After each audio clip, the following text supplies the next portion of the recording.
Hello, everyone. Welcome to Macroeconomics. My name is Norman. I'm your instructor this semester, and I'm really welcoming everyone joining this class. So, in chapter one, what we're going to cover is basically a little bit of introductions of the class, and then we'll talk about the economic principles that covers in this course that helps students to understand some of the real-world problems that we solve in economics. So, my name is Norman, and I am an economic instructor. I have been teaching economics, statistics, and also some data science classes at various campuses in the past 9 years.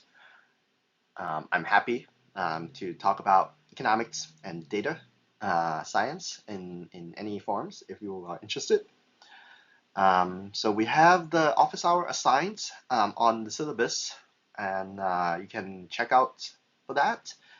Except for that particular hour assigned for the class, I'm also taking students' requests for meeting outside of this hour. So office hours are usually done by appointments with me. So even with the specific office hour assigned to the class, I won't be showing up on Zoom unless the students actually confirm with me of their attendance of those office hours. Um, yeah, so please make sure you send emails to me before you are joining the office hour so that I know someone will show up. Otherwise, I won't start the Zoom meetings and just assuming people will be joining the meeting because most of the time people just don't show up and I was just like wasting my time.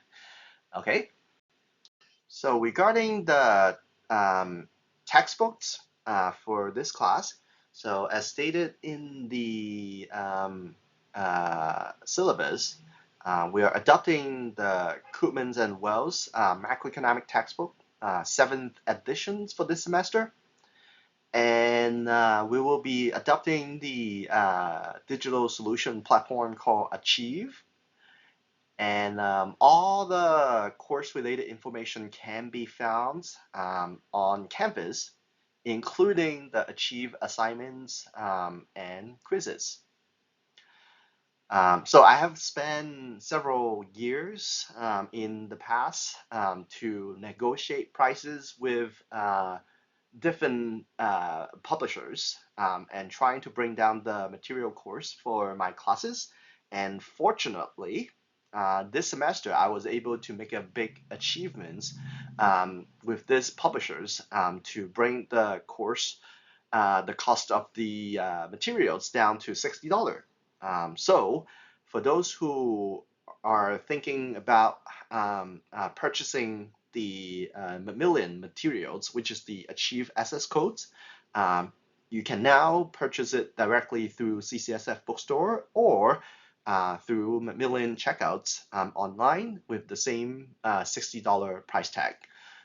So originally the price of this product last semester was $89.99. So I was able to negotiate it down by $30 this semester. So congratulations, and hopefully this will help some of you to relieve some of the financial hassles in your life. So having said that, many students ask the questions like, do they have to purchase it and do they have to purchase the physical textbook?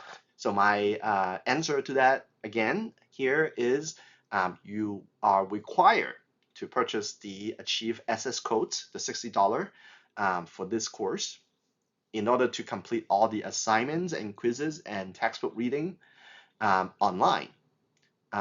However, you are not required to purchase the physical textbook. The SS code should be good enough because it already includes the e-textbooks SS on Achieve. So you can read those materials online. But again, there are always some people asking like, if I want to purchase one, can I do it? I would say yes, definitely. But you don't want to purchase the new textbook. you can definitely purchase the sixth editions or the fifth editions of this textbook just for yourself to read, and it should cost you less than $20 or maybe just like $10 online to get one of those secondhand or used versions. So don't pay the full price tag for the textbooks. I do not recommend it, but the $60 is the required, mandated for this class. So in this class, we are going to have a very simple evaluation structure for students. So 25% of the grades are coming from the achieved chapter activities.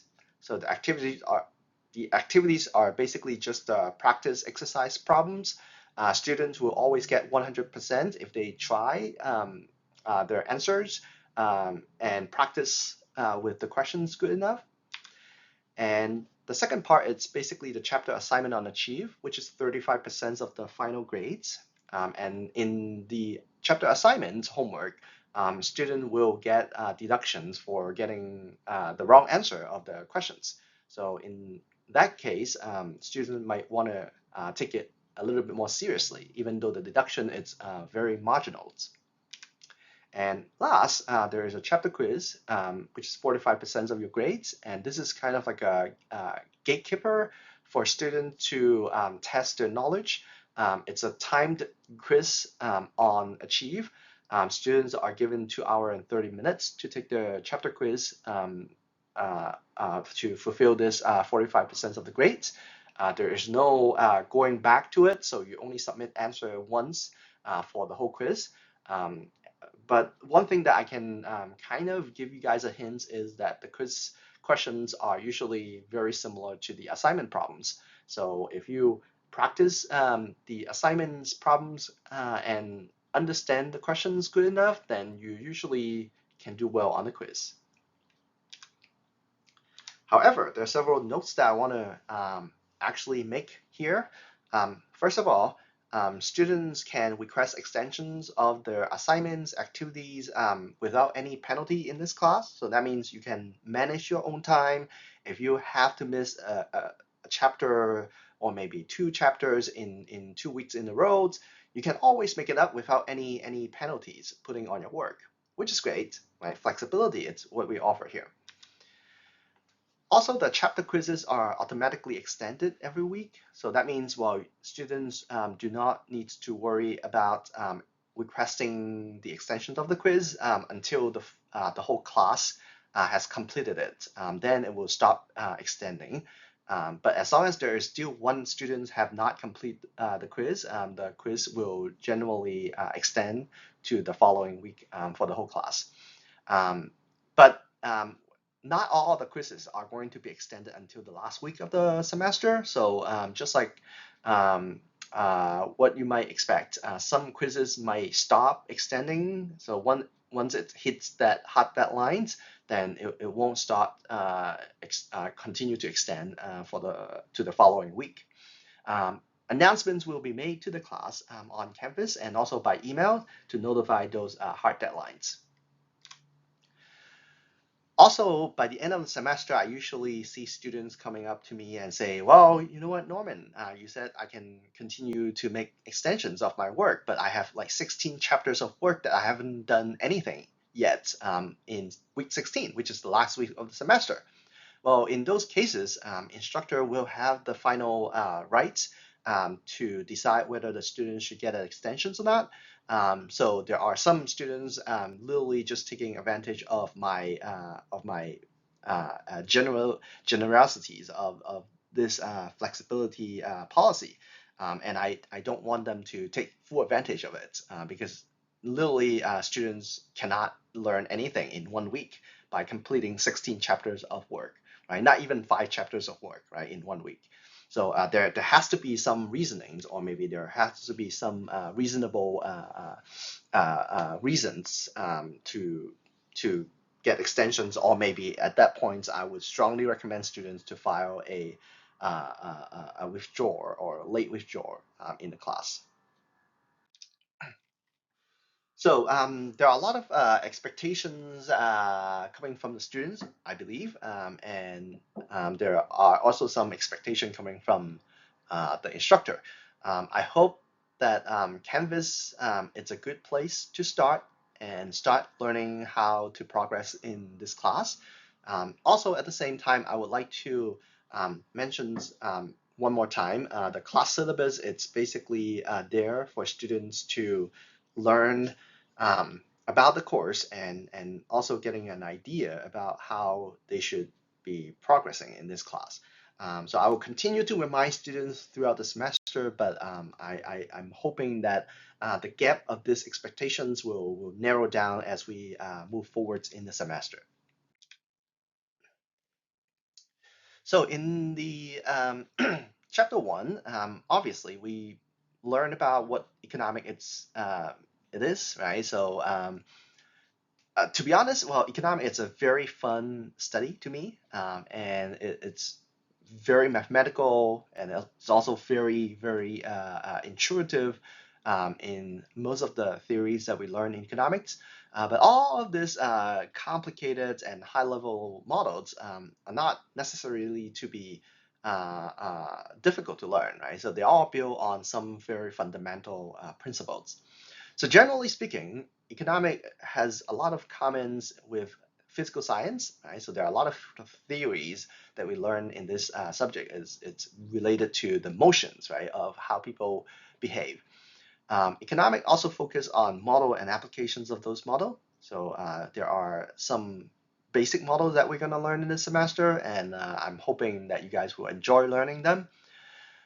We also have some idea that we put into the model that we want to explicitly, right, explains how the world's actually working.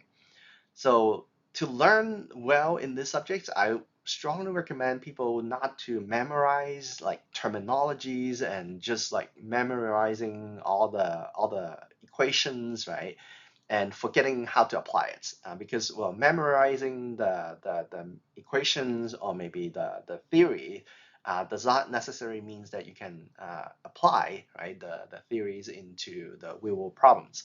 So try to understand how it's applied and use it on your regular basis.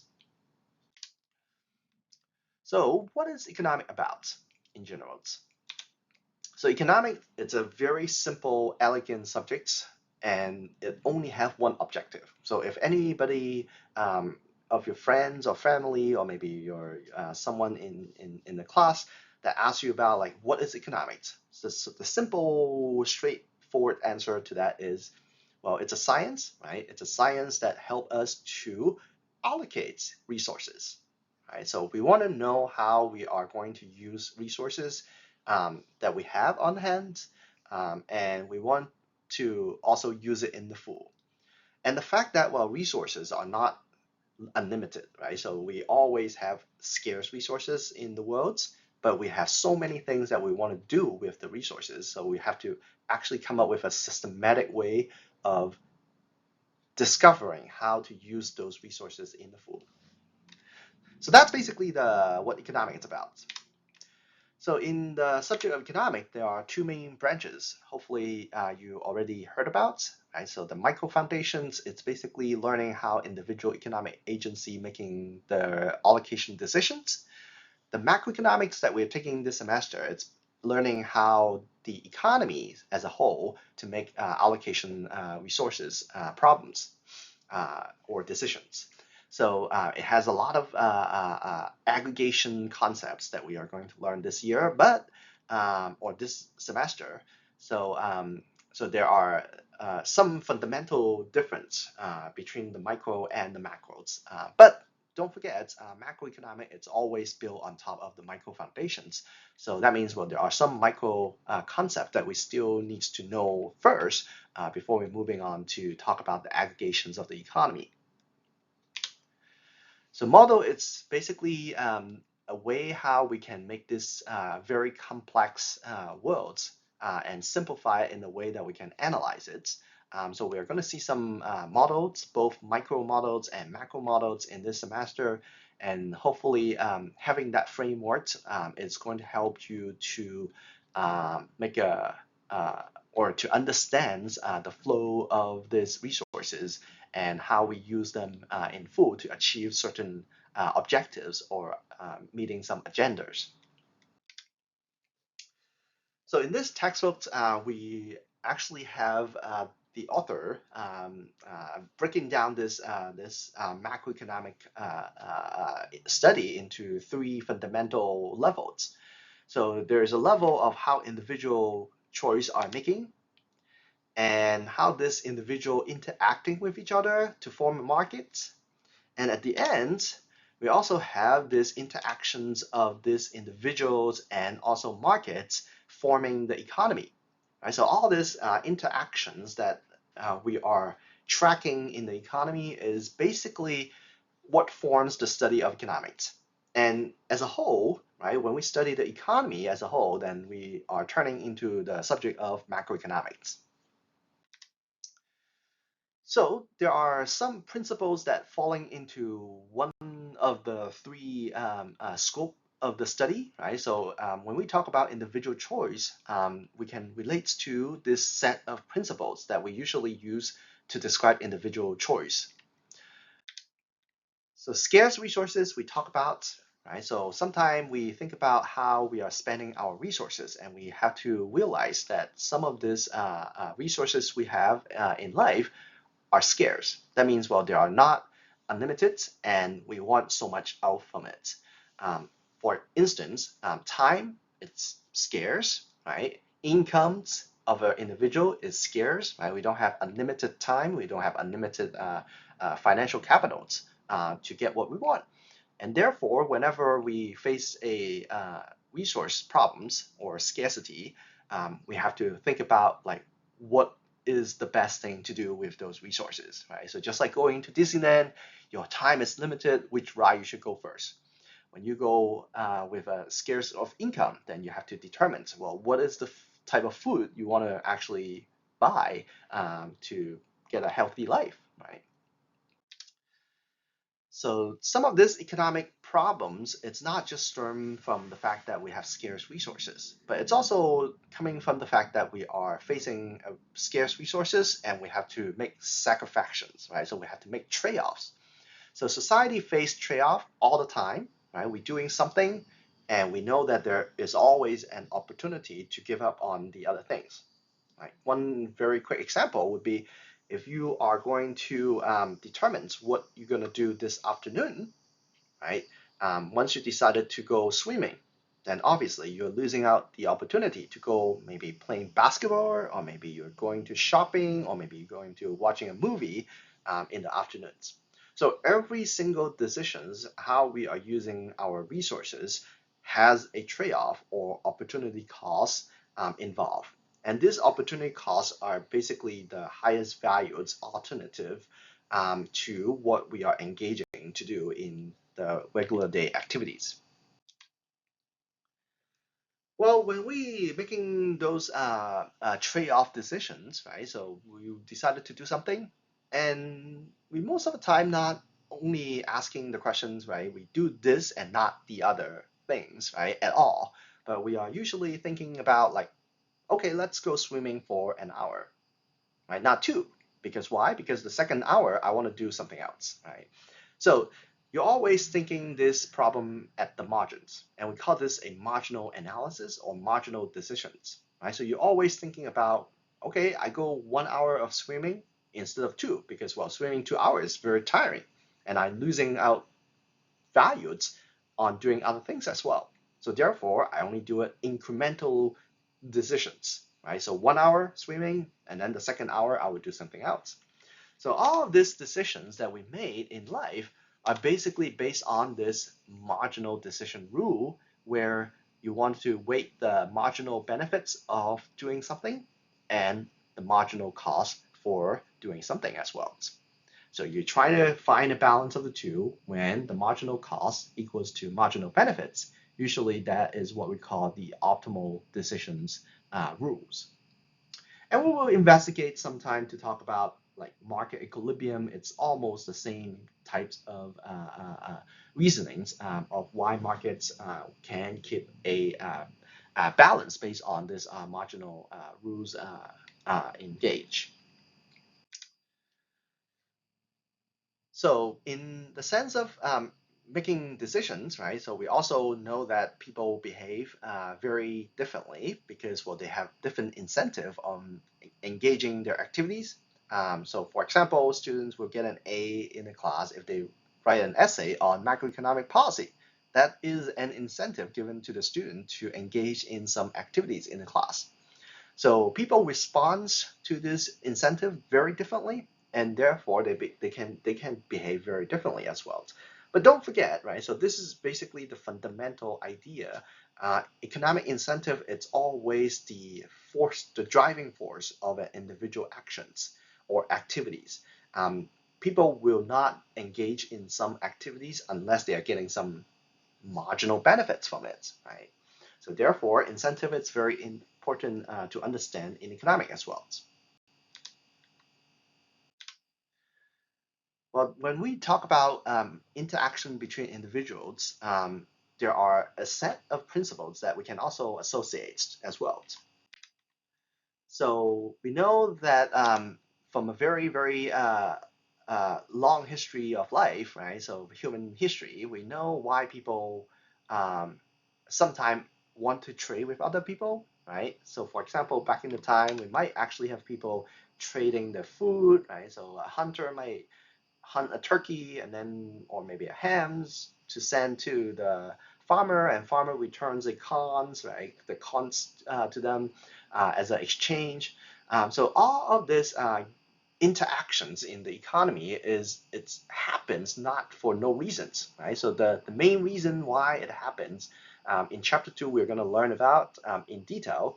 It's because specializations makes it much more appealing for people to trade with others, right? So when we specialize on one particular skill or something that we are good at, we usually can trade with other people in the society to get even more out of the society, right? So there is always a value to trade with other people. And we will learn more about this in chapter 2 as well. So markets always towards equilibrium. Again, the equilibrium is describing a conditions where individual is going to be better off doing something, or no individual would be better off doing something different. So that means, well, when you are given a situations like this ones here, we have a tropics. So regardless how many times you think about this scenario, you do it 10 times, 100 times, 1,000 times simulations, this car coming at this traffic will always stop at the same place, which is here, right? There's no way that the car is going to stop behind lane number 1 or lane number 3 because, well, lane number 2 will always have the most priority positions of the car. And as a result, this is an economic equilibrium decisions, right? So it's a stability state. It's a state of equilibriums where people don't want to make change of their decisions. So markets always move towards equilibrium, and responding to economic incentives is kind of like giving us the idea of why equilibrium is kind of like a central of gravities, right, in our models, right? If we define there is equilibrium conditions, and we always can make some predictions about the markets, right? How people are interacting with others, which is a fundamental idea of building some market-based models that we will go over in chapter 3. Well, study of market, it's not only just understanding how individual making decisions, but at some point we also want to understand how this society are using the resources as a whole, right? At the market level, particularly.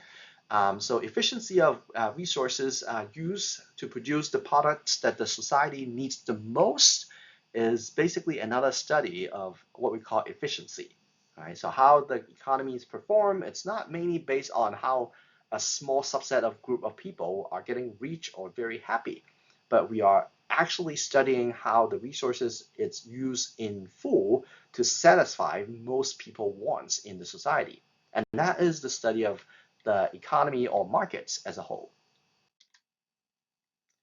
Sometimes when we think about these problems of efficiency, we are not only just thinking about like making the most out of the resources, but when we turn into the social perspective, we also want to ensure that we are producing something that can be equally accessed, right, by people in the society. So having efficiency sometimes might not be the solutions, but we might also want to consider the balance of efficiency and equity. So equity is very hard to define because it's a social value. But one particular example we can think about is how much spaces we should use to create normal parkings versus disabled parking, right? So the disabled parking, it's definitely a good use of resources for people who need that access of parking space when they have disability. However, you can think about we don't have those disability parkings always occupied, right? Because the fact that, well, those spaces are reserved for the disabled people. When the space is not being occupied, well, you can easily relate to the scenario where the resources is being wasted, right? It's not used in full. And as a result of that, we are literally losing efficiency in the economy, right? We are not using some resources, scarce resources, in the full. But does it make sense, right? Should we actually still uh, reserve those spaces for disability persons or people? I think we should, right? And that is exactly the balance of equity and efficiency problems that we have to always think about. And to be honest, it's very difficult and challenging to justify those equity, sometimes even economics, right? In social science, this is a very truly problems that we have to solve, but not always have the best solution to satisfy most people. But sometimes we try to answer them in a more subjective way or maybe objective ways so that we can actually discuss, right, with the society more.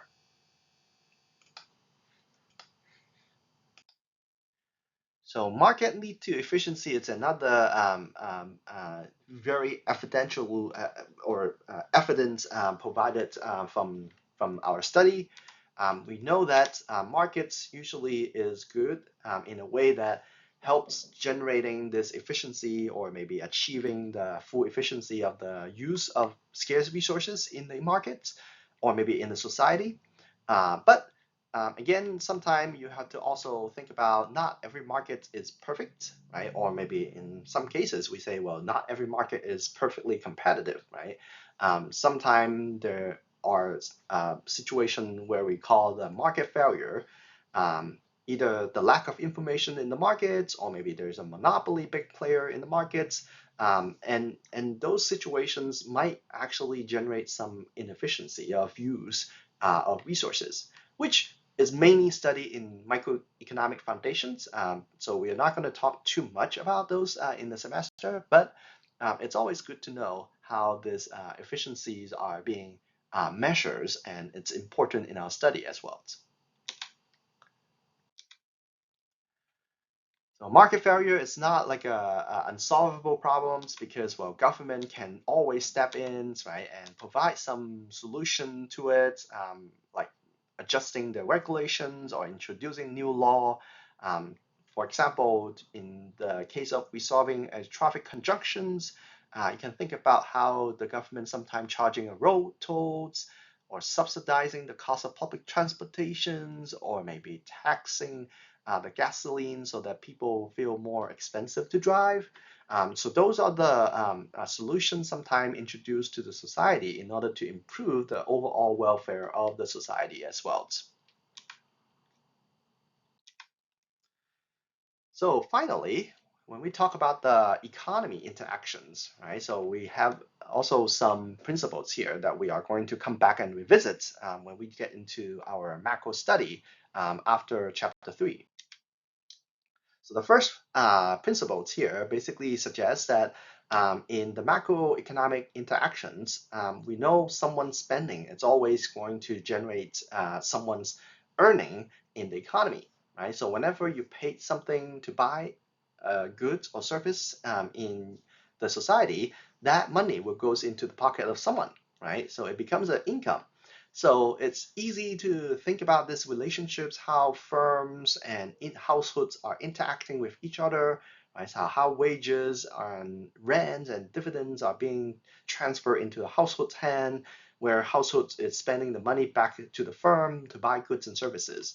So this kind of interaction is it's what mainly driving the behavior of the economy that we're going to study in this semester. So overall spending is not matching with the economy productive capacity. Sometimes we define this as an aggregate spending of goods and services. So for example, when in case one, you might actually think about when the overall spending fall short, right? People maybe in the economy, they are experiencing some recessions, right? They are not trying to spend the money, and therefore the economy has a lot of goods and services left. So in those cases, there could be a mismatch, right, of what we produce versus what people actually want to buy in the economy. But sometimes there could be a situations where people are driving up the cost of the products because everyone is trying to buy something, but then the economy is not producing enough for the people to buy. And in those cases, we might actually experience a very high inflation periods, just like in 2022, that we have maybe inflations of maybe 7% or even 10%, uh, uh, uh, well, a little bit too dramatic, but I mean, well, a high inflation periods that driving the cost of living for everyone in the economy. So government policy, again, can help to resolve some of these problems, but not without the cost, right? So sometimes you can think about government can come back and say, well, we have too high of an inflation, so we're going to do something, or maybe we have too many unemployment, so we want to actually help the people to get their job back. But sometimes this kind of macroeconomic policy might actually come with a very steep cost. So later in the chapter, we are going to talk about the policy part in the last few chapters, and knowing what the objective of those policy, and also talking about the cost of those policy as well. So generally speaking, chapter one is going to be a brief introductions for everyone to this book, or maybe to this semester.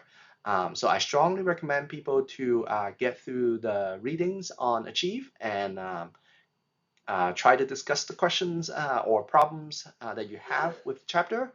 And I'm looking forward to hear some of your questions. Thank you for watching.